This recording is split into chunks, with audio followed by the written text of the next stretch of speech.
So we just had a panel on the regulator and how, as a sector, we can use technology to stay ahead of the regulator. We had a really interesting presentation from an executive director, Alison from Raven, and she talked us through the journey they've been on. They've just got a C1, G1, V2, and particularly the C1 journey. It's a new piece of regulation. She really talked about that the C1 was about having the basics right, being really open about where your gaps were and having a vision for the future, and that's what got them the grade. The panel then evolved to talk about, well, if that's the hygiene factor at this moment, where should we be going? We entered a really interesting conversation around how we should be better sharing data, how we should expect more data-led regulation, so actually having to hand over our data sets almost real time into the regulator to understand our performance, which is very common in other sectors, and was sort of challenged by Matthew Gardner that will be coming on our way soon. We had a really interesting story from Leanne from AWS, who talked about how the NHS was coming together, how it was using data platforms to come together proactively, to share, to work collectively, and to design services around the patient rather than perhaps around the procedure.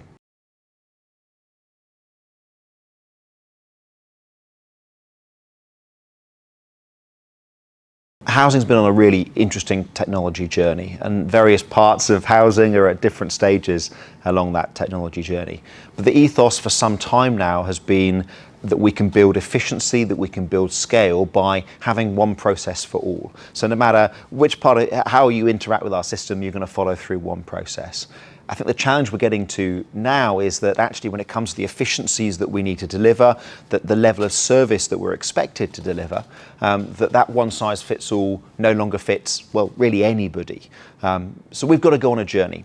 And we've got to go on a journey on one level from a technology perspective. That means that we've got to be designing and operating systems that are more flexible, that are able to interact with a broader range of people. And that's where AI becomes quite exciting. I think we are seeing an opportunity with AI to perhaps jump a couple of generations of technology, to apply AI over our services so that we're able to speak multiple different languages fluently, so that we're able to connect with tenants in multiple different formats in the way that they feel most comfortable at no extra cost to the business. But in doing that, in that kind of agentic, in that kind of predictive kind of models, we need to make sure that there is still accountability. And ultimately that accountability comes from oversight. Any decision, or the decisions above a certain level, above a certain complexity, we need to understand how those are made, and that they're checked through by somebody who understands that process end to end. I have to say it is a huge opportunity. I think it's one of those classic kind of 80-20s. I think 80% of the heavy lifting could be done more efficiently, but it's the 20% that we have to get absolutely right.